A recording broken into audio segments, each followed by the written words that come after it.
والسلام على خاتم الرسل وسيد الأنبياء وعلى آله وأصحابه الأتقياء. أما بعد فأعوذ بالله من الشيطان الرجيم. بسم الله الرحمن الرحيم. وإذا طلقتم النساء فبلغن أجلهن فلا تعضلوهن أن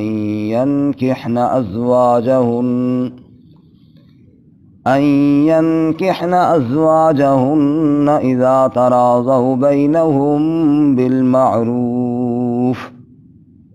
ذلك يوعظ به من كان منكم يؤمن بالله واليوم الآخر.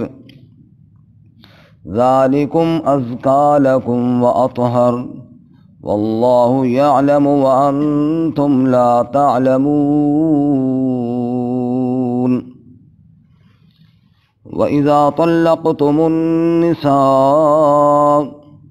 اور جب تم طلاق دو عورتوں کو، فبلغن اجلہن، پس وہ پہنچ جائیں اپنی عدت کو، فلا تعضلوہن ان ینکحن ازواجہن، پس مت روکو ان کو اگر وہ نکاح کریں اپنے شوہروں سے.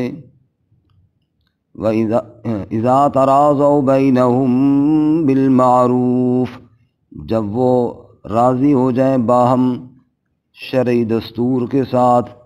ذَلِكَ يُوعَظُ بِهِ مَنْ كَانَ مِنْكُمْ، یہ نصیحت کیا جاتا ہے وہ شخص جو تم میں سے ہو، یؤمن باللہ والیوم الآخر، جو ایمان رکھتا ہو اللہ کے ساتھ اور آخرت کے دن کے ساتھ. ذالکم ازکا لکم واطہر، یہ بات بہت ہی پاکیزہ ہے اور بہت طہارت والی. واللہ یعلم وانتم لا تعلمون، اور اللہ تعالی جانتا ہے اور تم نہیں جانتے. سبحان ربک رب العزت عما یصفون، سلام علی المرسلین والحمد للہ رب العالمین.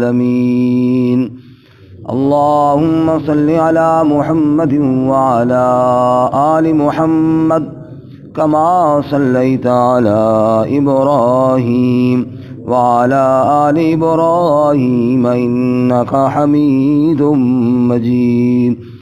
اللہم بارک علی محمد وعلی آل محمد کما بارکت علی ابراہیم وعلی آل ابراہیم انک حمید مجید. معزز سامعین، سورۃ البقرہ کا 30واں رکوع آیت نمبر 232 آپ کے سامنے تلاوت کی ہے. اللہ رب العزت اس کے مطابق صحیح بیان کی توفیق عطا فرمائے اور ہمیں قرآن و سنت پر عمل کرنے کی توفیق عطا فرمائے. اس سے قبل طلاق اور عدت کے مسائل آپ حضرات نے سنے. آج کے سبق میں حکم یہ ہے کہ اگر عورت کی عدت پوری ہو جائے تو اس کو آگے نکاح کرنے سے مت روکو، کیونکہ نکاح کے اندر ہی عفت ہے، نکاح کے اندر ہی عصمت ہے، نکاح کے اندر ہی طہارت ہے. ارشاد فرمایا وَإِذَا طَلَّقْتُمُ النِّسَاءَ، اور جب تم عورتوں کو طلاق دے دو، فَبَلَغْنَ أَجَلَهُنَّ، پس وہ اپنی عدت پوری کر لیں. فَلَا تَعْضُلُوهُنَّ أَن يَنكِحْنَ أَزْوَاجَهُنَّ، تو ان کو مت روکو نکاح کرنے سے اپنے شوہروں کے ساتھ. اگر رشتہ ان کو مل رہا ہے اور وہ شوہر سے نکاح کرنا چاہتی ہیں تو مت روکو. اذا تراضوا بینہم بالمعروف، جب وہ آپس میں شرعی دستور کے مطابق راضی ہو جائیں. یعنی اگر کوئی شریعت کے خلاف رشتہ ہو رہا ہے پھر تو بے شک آپ کوشش کریں روکنے کی. ویسے شرعاً اگر وہ منع نہیں ہے، مثلاً عدت کے دوران اگر کوئی نکاح کرتا ہے تو وہ تو شرعاً منع ہے، وہاں تو آپ روکیں بھائی ابھی عدت رہتی ہے لہذا یہ نکاح درست نہیں ہے، نہ کرو۔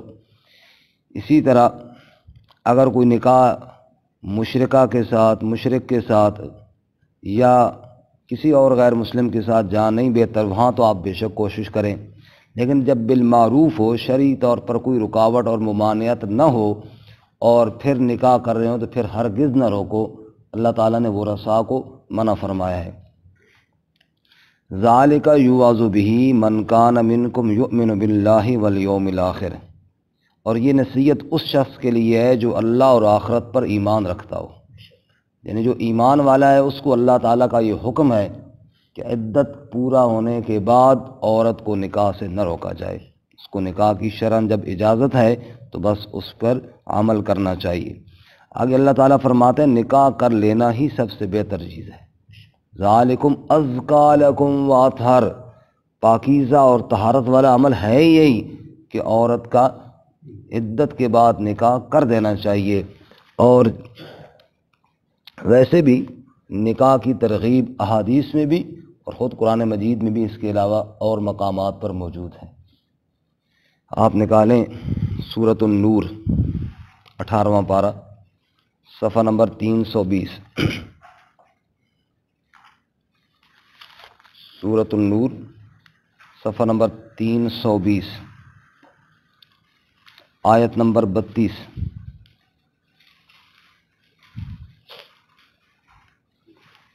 آیت نمبر 32 سورۃ النور، ارشاد فرماتے ہیں وَأَنكِحُوا الْأَيَامَ مِنكُمْ وَالصَّالِحِينَ مِنْ عِبَادِكُمْ وَإِمَائِكُمْ، اور نکاح کر دو الایامہ جو بے نکاح ہیں، جو بے نکاح ہیں ان کا نکاح کر دو جو تم میں سے ہیں، والصالحین من عبادکم و امائکم، اور جو نکاح کی صلاحیت رکھتے ہیں تمہارے غلاموں میں سے ان کا بھی کر دو، تمہاری باندیوں میں سے جو ہیں ان کا بھی کر دو۔ مطلب یہ ہے کہ جو بھی نکاح کی صلاحیت رکھتے ہیں ان کا نکاح کرو، اور انکحو یہ امر کا صیغہ ہے، اللہ کا حکم ہے کہ یہ کام کرو۔ اور اکثر نکاح لیٹ ہو جاتے ہیں، کیوں جی؟ ابھی حالات ٹھیک نہیں جی، ابھی وسعت نہیں جی، ابھی یہ، اور انہی چکروں میں پڑھتے پڑھتے چونکہ ہم نے خود نکاح کو اتنا مشکل کر دیا ہے اور رسم و رواج نے اتنا گھیر لیا ہے کہ وہ واقعی مشکل ہو گیا ہے۔ اس کا حل اللہ یہاں فرماتے ہیں ان یکونوا فقراء یغنہم اللہ من فضلہ، اگر وہ فقیر ہیں تو اللہ ان کو غنی کرے گا اپنے فضل سے۔ دیکھو کتنا بڑا اللہ تعالیٰ کا وعدہ ہے نکاح کرنے والوں کے ساتھ، اور اکثر ہمارے نکاح اسی وجہ سے رکے ہوئی ہیں کہ جی ابھی جناب وہ ہاتھ سوکھا نہیں ہویا، حالات ٹھیک نہیں ہوئی ہے، اور پھر جناب ہوگا۔ اللہ تعالیٰ جب کہ کیا فرماتے ہیں ان یکونوا فقراء، اگر مناسب رشتہ ہے نکاح کرو، اگر وہ فقیر ہے یغنہم اللہ من فضلی، اللہ اپنے فضل سے غنی کر دے گا۔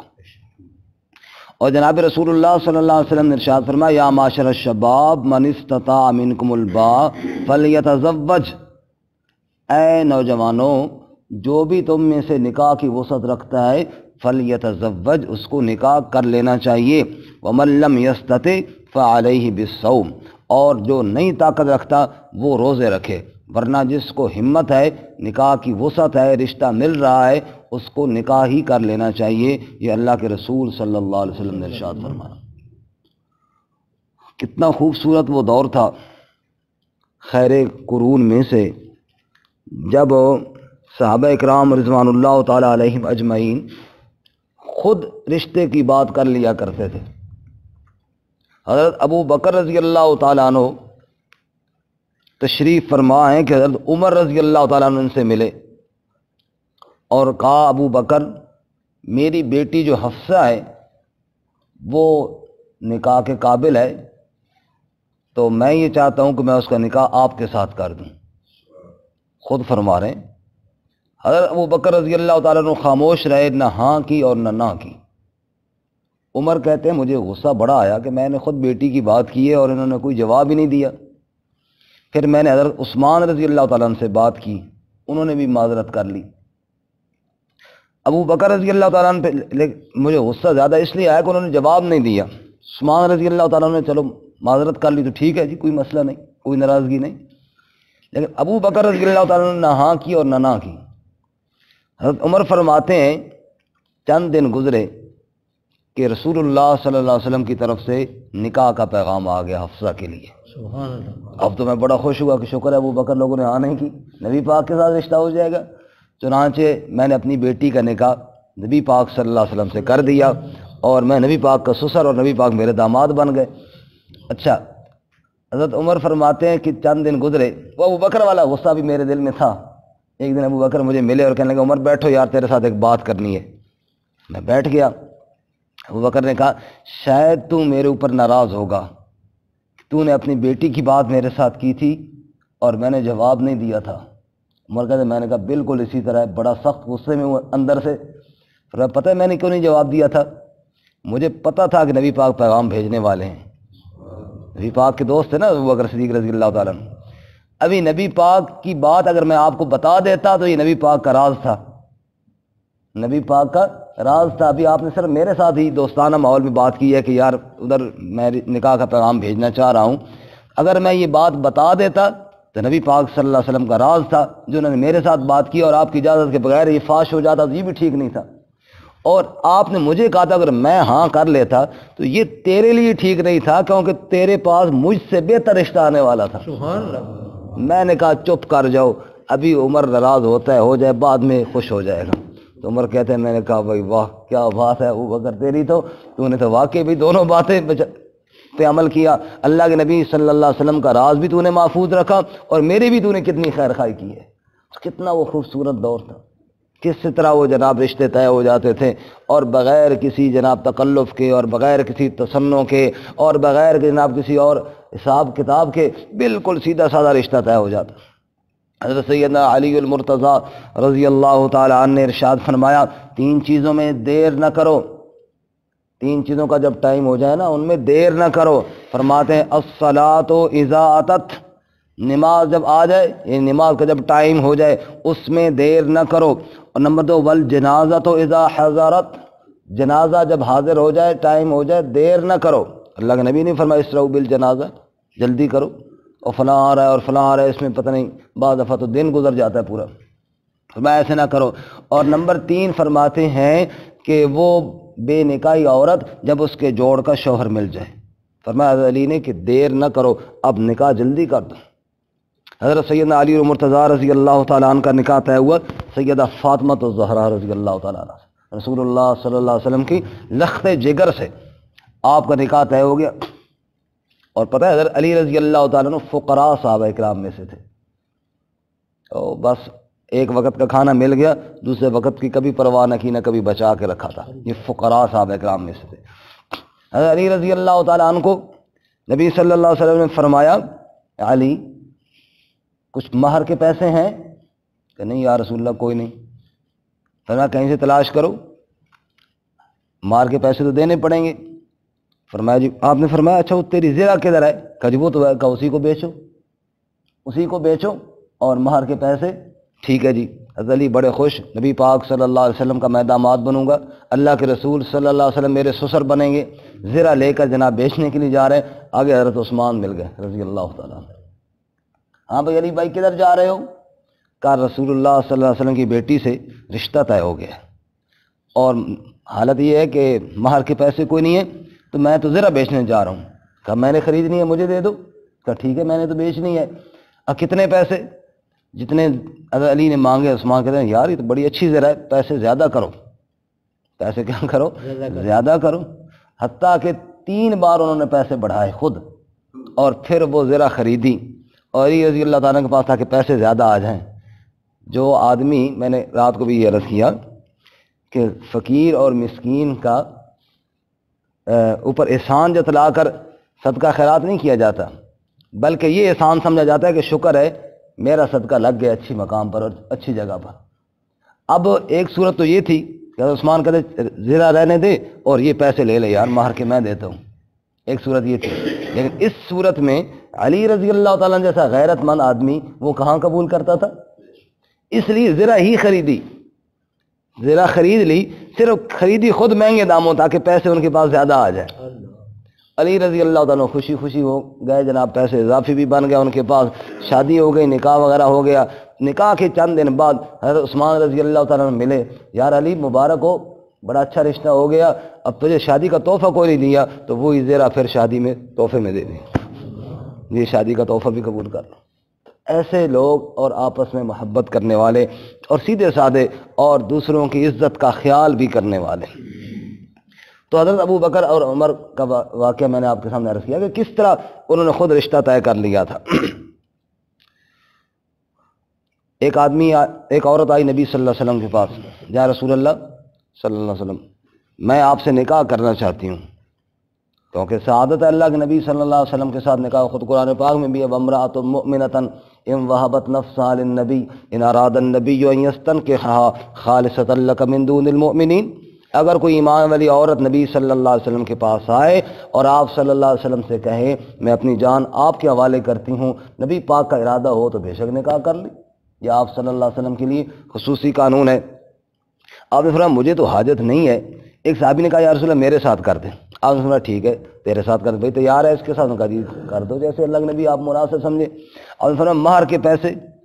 کہا جی مہر کے پیسے تو کوئی نہیں۔ آپ نے فرمایا بھائی مہر کے پیسے تو کرنے پڑیں گے، التمس ولو حاتم، فرمایا کوئی انگوٹھی لوہے کی ڈھونڈ، کچھ تو ڈھونڈ۔ اب جناب وہ کوئی نہیں۔ آپ صلی اللہ علیہ وسلم اچھا یہ بتا کہ کوئی قرآن پاک یاد ہے؟ یا رسول اللہ بڑی صورتیں یاد ہیں، فلانے بھی یاد ہے، فلانے بھی یاد ہے، فلانے بھی ہے، صورتیں بڑی یاد ہے۔ آپ صلی اللہ علیہ وسلم فرمایا اے اللہ کی بندی، یہ تجھے قرآن پڑھا دے گا اور اسی کے بدلے میں تیرا نکاح کر دیتا ہوں۔ کہ یا رسول اللہ یہی قبول ہے۔ کیسے عجیب دور تھا اس وقت ہے جی۔ اگرچہ یہ ذہن میں رہے کہ نکاح میں مال مہر وہ مال پیسہ ہونا چاہیے، لیکن اللہ کے نبی صلی اللہ علیہ وسلم نے اس کے فقر کو دیکھتے ہوئے یہی اجازت قرار دی۔ یہ آیت ان یکونوا فقراء یغنیہم اللہ من فضلہ، اگر وہ فقیر ہیں اللہ غنی کرے گا ان کو۔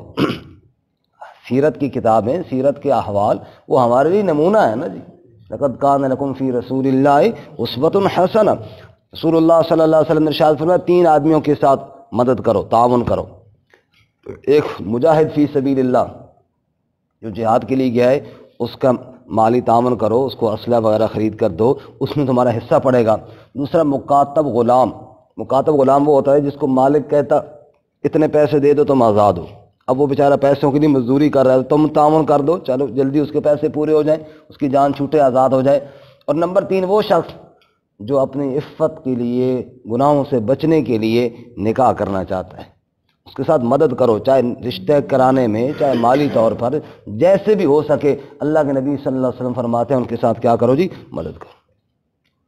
اور ہمارے ہاں جہیز تیار نہیں ہوا جی، اس پہ کئی بچیاں بیچاری اور زندگی ان کی گزر گئی ہے، ان کے کالے بال سفید ہو گئے ہیں، لیکن ابھی جہیز ہی تیار نہیں ہو رہا کیونکہ ڈیمانڈ ہے اگلوں کی، اس کے بغیر نکاح ہی کوئی نہیں کرتا۔ ہم نے مکان بنایا اتنا بڑا اور اس میں جناب اتنا سامان آئے نا تاکہ وہ پورا سیٹ ہو جائے تب جا کر رشتہ کریں گے، ورنہ ویسے کوئی نہیں کرتے۔ اور اس وجہ سے بیچاری عورتیں بیٹھی بیٹھی زندگی گزار دیتی۔ وَأَنكِحُوا الْأَيَامَ مِنكُمْ، قرآن کے احکامات کو تو ہم نے خود چھوڑا ہے۔ افسوس ان باتوں پر ہوتا ہے، قرآن سر پہ پھیرا بھی جاتا ہے، پھیرا جاتا ہے نا، مرنے والے کے لیے چارپائی کے اوپر رکھ کر ساتھ لے کر جایا بھی جاتا ہے۔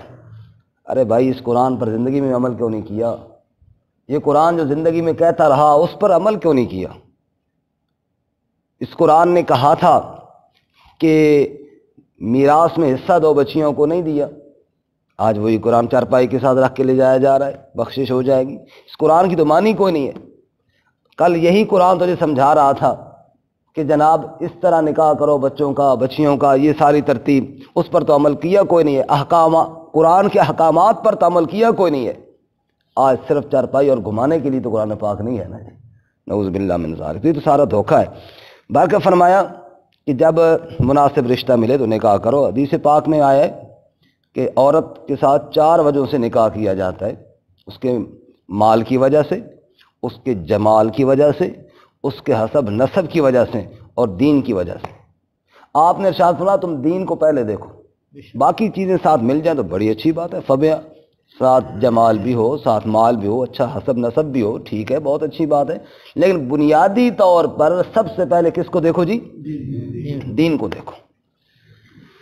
فرماتے ہیں، آیت یہ پڑھ رہے تھے، پھر بات بہت لمبی ہو گئی، یکونوا فقراء یغنہم اللہ من فضلی، اگر وہ فقیر ہیں تو اللہ تعالیٰ ان کو اپنے فضل سے غنی کر دے گا، واللہ واسع علیم، اللہ وسعت والا، علم والے۔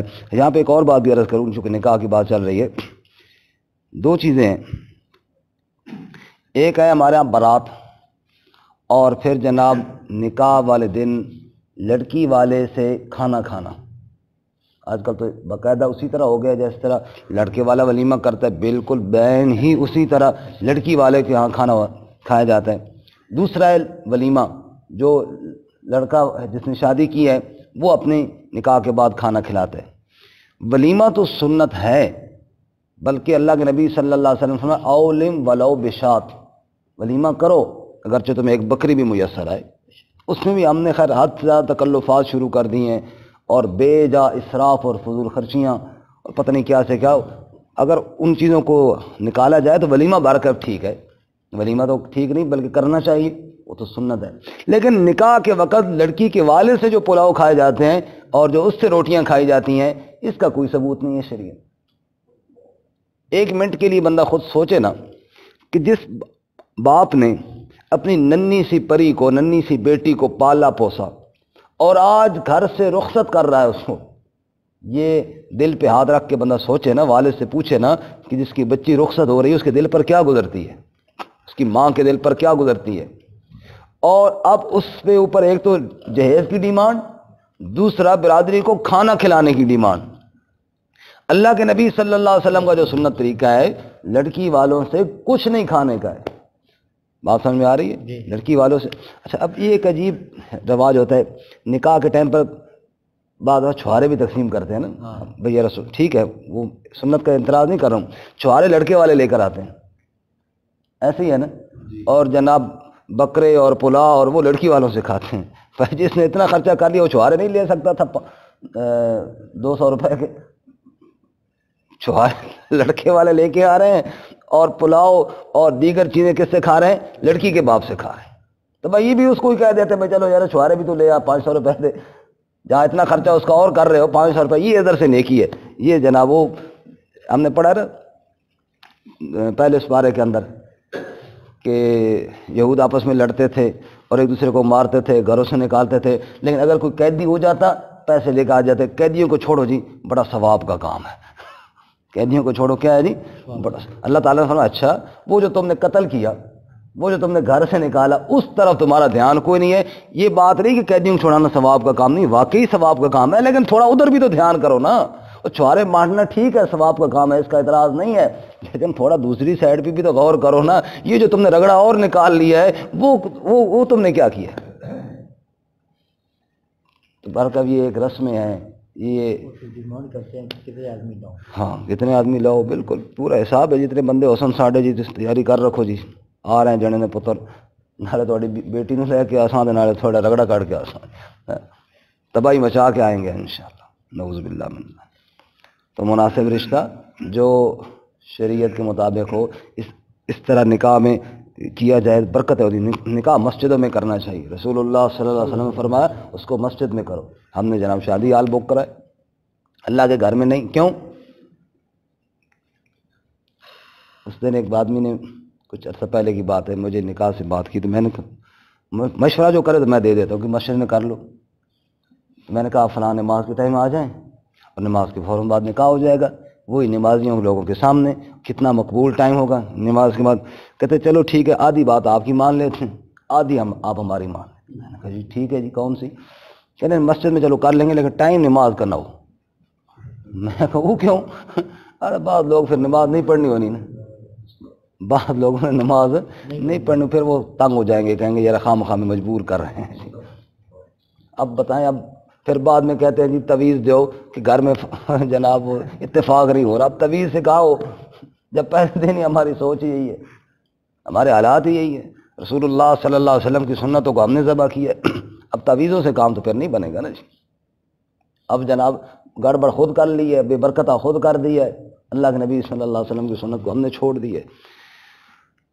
تو فرماتے واللہ واسع علیم، اللہ وسعت والا ہے، اللہ تعالیٰ علم والا ہے۔ یہاں پہ